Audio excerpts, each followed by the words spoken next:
लगा होगा.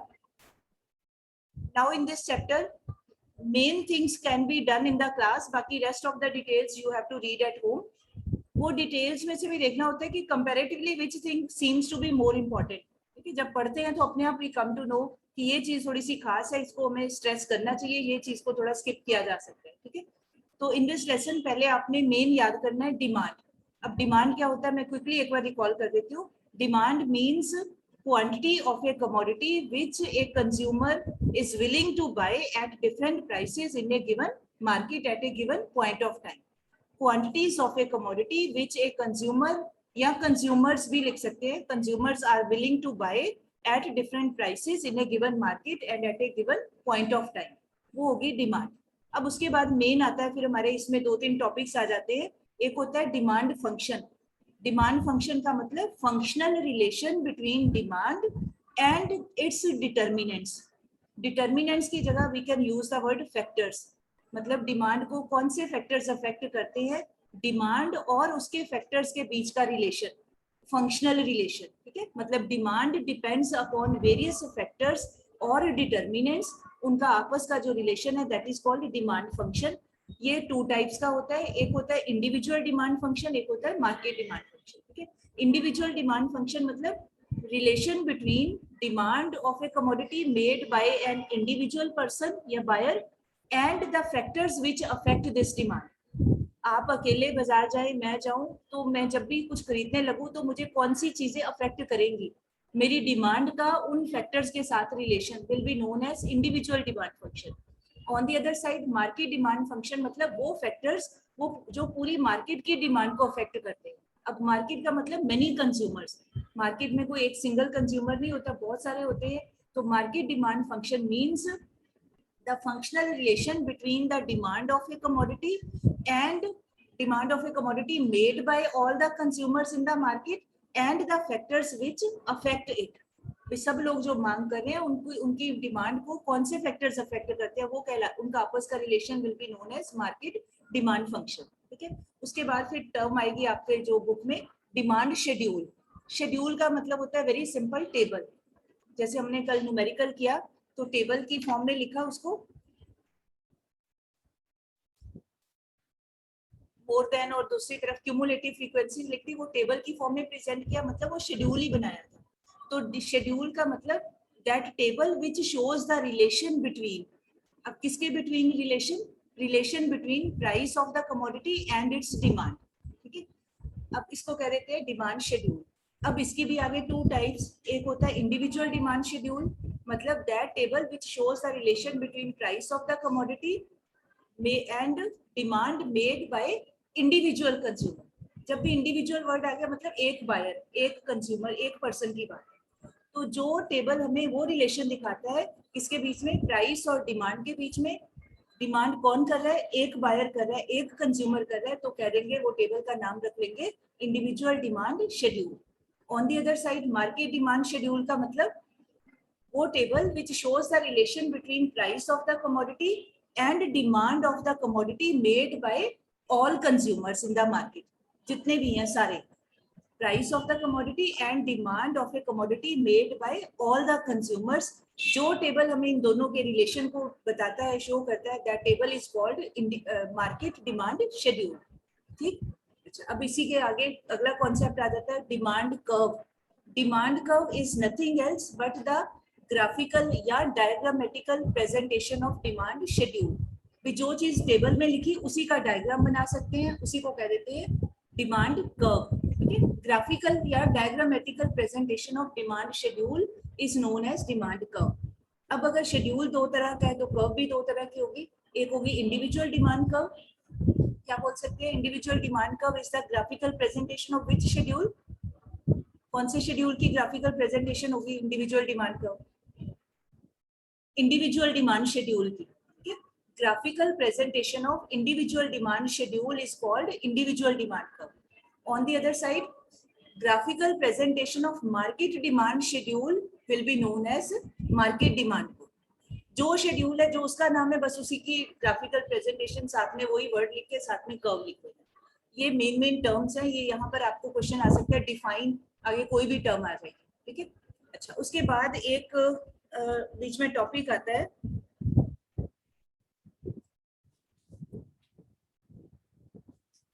Normal goods and inferior goods का। ठीक है, मैं उसके डायग्राम्स बना के आपको फिर से बता देती हूँ। यहाँ पर थोड़ा सा in the other class also they were facing some difficulty, पता नहीं चलता है। I am going to draw the diagrams again, all are requested to draw again. फिर से बना लीजिए, वो डायग्राम्स क्लियर होंगे तो कोई क्रैम करने की जरूरत नहीं, आप अपने आप से ही क्वेश्चन बना सकते हैं। ठीक है, तो नॉर्मल गुड्स लिख लो, एक लाइन पहले लिख लीजिए, अपनी कॉपी पे लिख लीजिए। बेटे आप भी लिख लो, सारे बच्चे। Normal goods are those goods. Normal goods are those goods which have positive income effect, which have positive income effect and negative price effect, which have positive income effect and negative price effect. Full stop. Next line में inferior goods are those goods. Inferior goods are those goods which have negative income effect, which have negative income effect and positive price effect. Negative income effect and positive price effect. बस दोनों भी नहीं याद होती, एक normal वाली को याद कर लो, दूसरा उसका ऑपोजिट कर देना तो पता चल जाएगा। अब मैं डायग्राम बनाती हूँ, आपको एकदम क्लियर होगा। आप सभी साथ साथ में बना ले, चाहे पहले किया हुआ है फिर से बना ले, कोई प्रॉब्लम नहीं है बनाने में। आप भी बेटे सारे बच्चे बनाइए।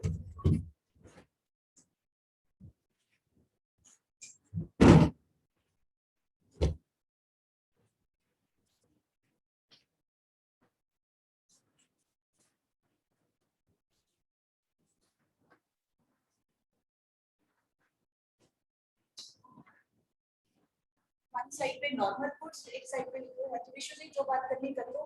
ये ऐसे नहीं करो, ऐसे ना सोचो कि मुझे दिख नहीं रहा है। ये बचकाना हरकतें थर्ड फोर्थ सेवंथ तक अच्छी लगती है अपनी बड़ी क्लास में। ये मतलब आप वेट कर रहे हो कि मैं इधर अपना देखूं, आपका कर लो, एक बार सामने कर लो।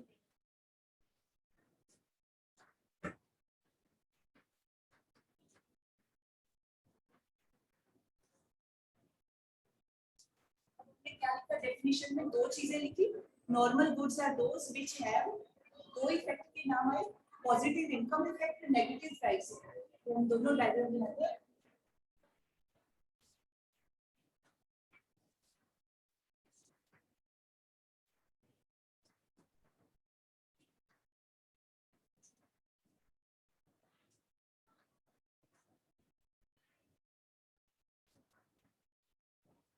एक में डिमांड, दोनों में एक्स एक्सिस पे डिमांड ही दिखानी है, वाई एक्सिस में एक में दिखाना है आपने यहाँ पे इनकम और एक में दिखा रहे हैं प्राइस।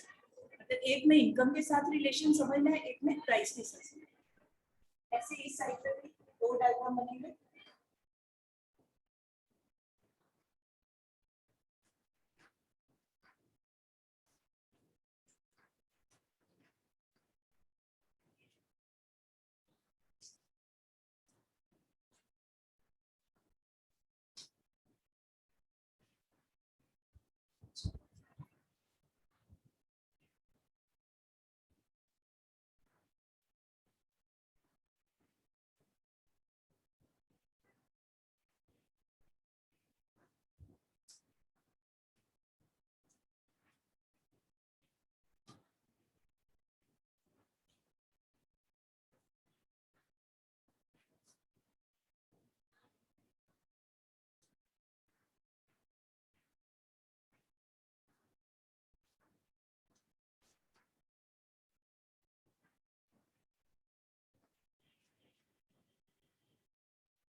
इसको डी डी नहीं, ऐसी खाली लाइन, इसका कोई नाम नहीं, यहाँ डी डी लिखा।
बना दीजिए बेटे, देन आई एक्सप्लेन।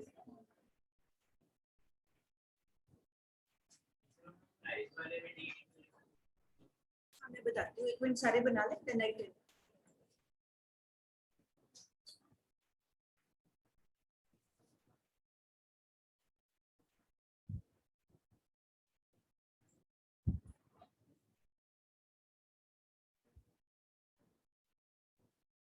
बना दिया बेटे, थोड़ा जल्दी बना लीजिए।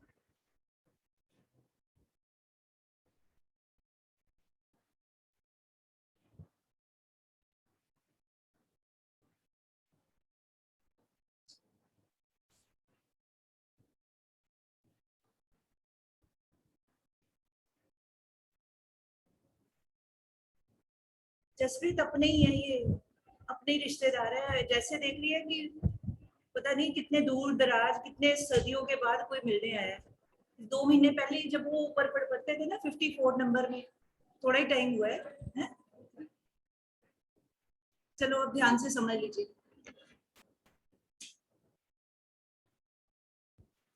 नॉर्मल और इंफीरियर अदरवाइज कोई स्टैंडर्ड क्वालिटी ऐसा कोई फर्क नहीं है, उससे कोई फर्क नहीं पड़ता। घटिया बढ़िया ऐसा कुछ नहीं है, सिर्फ हमने ये दो रिलेशंस को ध्यान में रखना है, उस हिसाब से, उस एंगल से किसी चीज को देखने के उस नजरिए के हिसाब से इसको इंफीरियर या नॉर्मल कह देंगे। अदरवाइज कोई बढ़िया घटिया वाला कोई क्वेश्चन नहीं है यहाँ पे, ठीक है।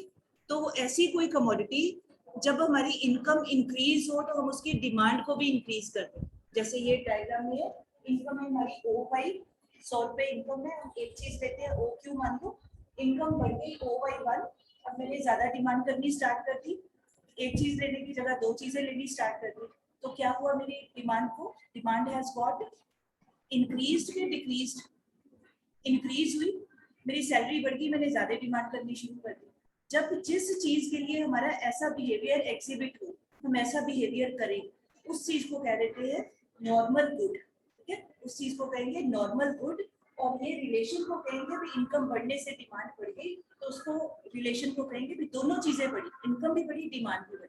तो जब दोनों वेरिएबल एक ही साइड पे मूव करते हैं, दोनों ही बढ़ रहे हैं, तो कहेंगे पॉजिटिव इनकम इफेक्ट। क्या बोलेंगे? Positive income effect. आप 1 घंटा पढ़ते हो इकोनॉमिक्स, आपके नंबर आए 50, आप 2 घंटे पढ़ते हो इकोनॉमिक्स, आपके नंबर आए 90, कैसा रिलेशन है? पॉजिटिव के नेगेटिव? पॉजिटिव है, आपने समय बढ़ा दिया, आपके मार्क्स भी बढ़ गए। दोनों चीजें जब एक ही साइड पे मूव करें, एक ही डायरेक्शन में जाए, तो इफेक्ट या रिलेशन होता है पॉजिटिव, तो इसको कहा पॉजिटिव इनकम इफेक्ट, ठीक है। अच्छा, अब ये पीडी क्यों नहीं लिखा वो मैं अभी बताती हूँ। ऑन दी अदर साइड अगर प्राइस को ध्यान में रखें, ये तो इनकम वाली बात हो गई। दूसरा है इनकम के साथ साथ और कौन सा फैक्टर सबसे ज्यादा अफेक्ट करता है डिमांड को, वो उस चीज का अपना प्राइस अफेक्ट करता है, ठीक है। तो अब यहाँ पे प्राइस को लिखा है।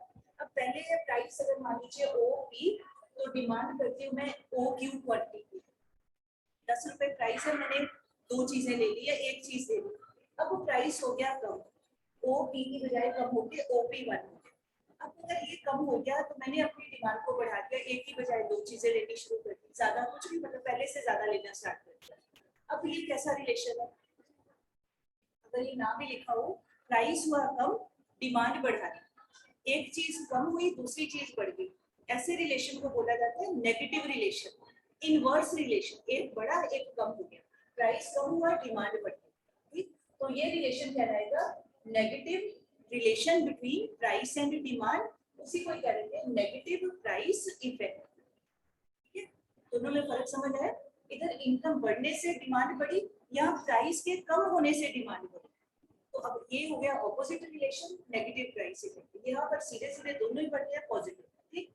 और ये जिन चीजों के लिए हमारा ऐसा बिहेवियर हो, वो चीजें कहलाती है नॉर्मल गुड्स, ठीक है। तो डेफिनेशन क्या बन गई?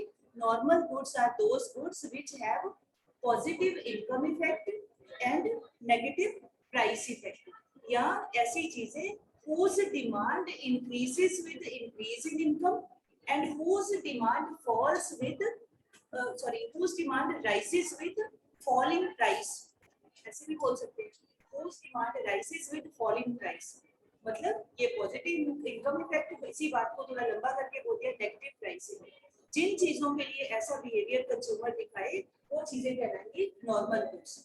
अब इसका उल्टा ऑपोजिट, अब आ जाए फिर से, अब पहले है इनकम ओ वाई और डिमांड है ओ क्यू। अब इनकम हो गई कम तो मैंने डिमांड ज्यादा करनी शुरू कर दी, इनकम कम हुई डिमांड बढ़ा, तो अब कैसा रिलेशन है, ऑपोजिट, एक चीज कम हुई दूसरी को बढ़ा दी, ऐसा रिलेशन हो। क्यों बढ़ाया, क्योंकि इनकम कम हुई, तो इसको कहेंगे नेगेटिव इनकम इफेक्ट। इनकम कम हुई बट डिमांड बढ़ाई, नेगेटिव इनकम इफेक्ट हुआ है। जब देखा जाए तो ये डायग्राम बिल्कुल यही हल है, सेम ही है, बट फर्क कहाँ पे है, बोलने में फर्क है। यहाँ पर हम इनकम कह रहे हैं तो इनकम वाली बात करेंगे, negative income effect. On the other side अब यहाँ पे देखिए, पहले ये प्राइस ओ पी तो डिमांड है ओ क्यू, प्राइस बढ़ के हो गया OP1, पहले से ज्यादा हो गया, डिमांड भी पहले से ज्यादा कर दी OQ1। अब इन दोनों के बीच में, प्राइस और डिमांड के बीच में नाउ रिलेशन इज पॉजिटिव, दोनों ही बढ़ गए। यहाँ एक बढ़ा एक कम हुआ, यहाँ दोनों बढ़ गए, बोथ हैव इंक्रीज्ड, तो कहेंगे पॉजिटिव प्राइस इफेक्ट। ठीक है, ये क्यों ऐसे बनाया, क्योंकि डिमांड को जो फैक्टर्स अफेक्ट करते हैं, डिमांड को जो चीजें अफेक्ट करती हैं उनमें ये दो चीजें बड़ी प्रोमिनेंटली अफेक्ट करती हैं। जेब में हो पैसे और प्राइस हमारे पॉकेट के अंदर अंदर हो तो हम चीज को खरीदते हैं। ऐसे तो नहीं होता कि पैसे हो ही ना, सारे बाजार जाके घूमो, रोज ही चले जाओ, कुछ नहीं आएगा, कोई चीज नहीं खरीद पाएंगे, विंडो शॉपिंग होगी बट चीज खरीद नहीं पाएंगे, है ना। दूसरा, हमारे पास इनकम कम है तो भी नहीं खरीद पाएंगे, इनकम ज्यादा है तो खरीद पाएंगे। इसका मतलब प्राइस भी हमारे माइंड को अफेक्ट करते हैं, हमारी इनकम भी अफेक्ट करती है, ये दो ज्यादा इंपॉर्टेंट है, इस करके इनके लिए ये अलग से कॉन्सेप्ट बने। ठीक, अच्छा, दूसरा आपने भी क्वेश्चन पूछा, मैंने यहाँ पे लिख लिया, जब प्राइस वाला डायग्राम है तो लिखा डी डिमांड कम, इधर भी और इधर भी, और जो इनकम वाला है वो लाइन को वैसे ही छोड़ दिया है, ये भी डिमांड का हो, बट उसको इस करके नहीं लिखा क्योंकि आप अभी पहली बार कर रहे हैं ये टॉपिक को, फर्स्ट टाइम ही आप इंट्रोडक्शन हुई आपकी इस टॉपिक के साथ, you should not feel confused, इस करके उसको छोड़ है। किसी भी फैक्टर के साथ हम डिमांड के रिलेशन को बनाए, बनेगी वो डिमांड कर्व, बट क्योंकि कंफ्यूजन ना क्रिएट हो, कोई कहिए ना, बच्चा कोई कह रहे कि ये आप तो प्राइस के साथ भी लॉ ऑफ डिमांड बोल रहे हो, ये भी डिमांड कर्व है, तो कंफ्यूजन को रोकने के लिए इसलिए इसको छोड़ दिया। अदरवाइज ये भी डिमांड कर्व है, बट किस रिगार्ड से है, इनकम के रिगार्ड से। ये वाली भी डिमांड कर्व है, किस रिगार्ड से है, इनकम के रिगार्ड, मतलब इनकम को ध्यान में रखते हुए ये भी डिमांड कर्व, बट कंफ्यूजन ना हो, उन्हें गलती ना लगे, मिक्सिंग सी ना हो जाए, इस करके इसको ऐसे छोड़ दिया। दूसरे वाले में जो हमारे सिलेबस में है प्राइस के साथ वाला है वो डीडी लिखते हैं, अपने आप को मिस्टेक से बचाने, अदरवाइज डीडी लिख सकते हैं, गलत नहीं है। क्लियर ना, ठीक है, याद रहेगा बेटे। ये इतना लंबा बुक में नहीं दिया है, बट ये आपकी अगली कॉलेज में जाओगे, अगली क्लासेस में ये चीज क्लियर होनी चाहिए, इस करके थोड़ा सा ज्यादा बता दिया आपको, इस तरह से आप। ठीक, अब आ जाए, आप अपनी बुक को खोलिए, अब बुक निकालिए, अब आ जाए जहाँ ये दिया हुआ है इंडिविजुअल डिमांड के फंक्शन के points, determinants of individual demand, ये मेन इंपॉर्टेंट पार्ट है लर्निंग पर्पस के लिए। फैक्टर्स अफेक्टिंग इंडिविजुअल डिमांड, और उसके बाद दिया होगा फैक्टर्स अफेक्टिंग मार्केट डिमांड। इनको जरा एक बार पहले पढ़ लीजिए, देन वी डिस्कस।